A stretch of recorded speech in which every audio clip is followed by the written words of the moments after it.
ಕಟ್ತಾ ಇದೀವಿ. ನಮಗೆ ಸೌಲಭ್ಯ ಇಲ್ಲ, ರಸ್ತೆ ಇಲ್ಲ ಓಡಾಡೋಕ್ಕೆ. ನಾವು ಮನೆಗಳು ಕಟ್ಕೊಬಿಟ್ಟಿದ್ದೀವಿ, ನಮ್ಮ ಬಾಡಿಗೆಗಾರಿಗೆಲ್ಲ ಹಿಂಸೆ ಆಗ್ತೈತೆ ಓಡಾಡೋಕ್ಕೆ.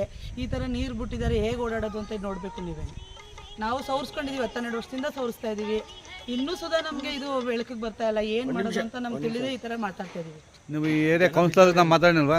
ಈ ಏರಿಯಾ ಎಷ್ಟು ಅಂತ ಕೇಳ್ತಾರೆ. ಅವರು ಆಯ್ತು ಇವತ್ತಾಯ್ತು, ನಾಳೆ ಆಯ್ತು, ಇವತ್ತಾಯ್ತು, ನಾಳೆ ಆಯ್ತು ಅಂತ ಹೇಳ್ತಾನೆ ಇದ್ದಾರೆ.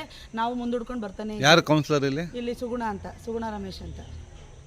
ಕಂದಾಯ ಮತ್ತೆ ಕಳ್ಸ್ಕೊತಾರೆ, ಮುನ್ಸಿಪಾಲಿಟಿ ಪ್ರತಿಯೊಂದು ಎಲ್ಲ ಏನೇನ್ ಬೇಕೆಲ್ಲ ಮಾಡಿಸ್ಕೊತಾ ಇದ್ದಾರೆ ಸರ್ಕಾರದಿಂದ. ನಮ್ಗೆ ಹಿಂಗ್ ಮಾಡ್ತಾರೆ, ತೊಂದರೆ ಕೊಡ್ತಾರೆ. ನಮ್ಮ ಮಕ್ಳು ಜೀವನ ಮಾಡೋದು, ಕೂಲಿ ಮಾಡೋದು, ನಾವ್ ಹೆಂಗ್ ಮಾಡೋದು ಇಲ್ಲಿ?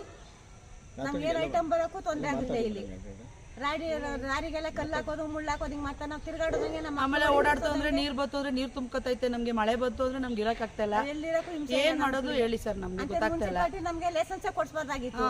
ನಾವು ಮನೇನೆ ಕಟ್ಬೇಕಾದ್ರೆ ಲೈಸೆನ್ಸ್ ಕೊಟ್ಟರು. ನಮ್ಗೆ ಈ ತರ ತೊಂದರೆ ಕೊಟ್ಟು ಲೈಸೆನ್ಸ್ ಕೊಡ್ಬಾರ್ದಾಗಿತ್ತು. ನಮ್ಗೆ ನೀರ್ ಬಿಡಂಗಿಲ್ಲ, ಎಲ್ಲದಕ್ಕೂ ಜಗಳಾಡ್ತಾರೆ ಇಲ್ಲಿ. ಪ್ರತಿಯೊಂದಕ್ಕೂ ರೋಡ್ ತಗೊಬನ್ನಿ ಅಂತಂದ್ರೆ ಏನೇನಾರು ಒಂದ್ ಕಿರಿಕ್ ಮಾಡ್ತಾರೆ. ಆದ್ರೂ ನಮ್ಮ ಹಸ್ಬೆಂಡ್ ಲೈಟ್ ಕಂಬನ ಎಳಿಸ್ತೋ ಈಗ 5-6 ವರ್ಷದಿಂದ. ಆದ್ರೂ ಸಹ ಕಂಪ್ಲೇಂಟ್ ಕೊಟ್ಟರು ಹೋಗಿ. ಲೈಟ್ ಕಂಬಕ್ಕೂ ತೊಂದರೆ. ನಮ್ ಬೀದಿಗೆ ಒಂದ್ ಲೈಟ್ ಇಲ್ಲ ಸರ್. ಬೆಳಗ್ಗೆ ಸಂಜೆ ಹೊತ್ತು ಕತ್ಲೆಲ್ಲಿ ಓಡಾಡ್ತಾ ಇದೀವಿ ಎಲ್ಲರೂ ನಾವು. ಮಕ್ಳು ಮರಿ ಕಳ್ಸ್ಬೇಕು. ಎಲ್ಲಾ ಬೀದಿಗೂ ಚರಂಡಿ ಆಗಿದೆ, ಎಲ್ಲಾ ಬೀದಿಗೂ ರೋಡ್ ಆಗಿದೆ. ಈ ರೋಡ್ ಮಾತ್ರ ರೋಡ್ ಇಲ್ಲ, ಚರಂಡಿ ಇಲ್ಲ. ಈ ಬೀದಿಗೆ ಮಾತ್ರ, ನಮ್ಮ ರೋಡ್ಗೆ ಮಾತ್ರ ಚರಂಡಿ ಇಲ್ಲ, ಲೈಟ್ ಇಲ್ಲ, ರೋಡ್ ಇಲ್ಲ. ಯಾವ ಏರಿಯಾ ಮೇಡಮ್? ಯಾವ ಏರಿಯಾ ಇದು?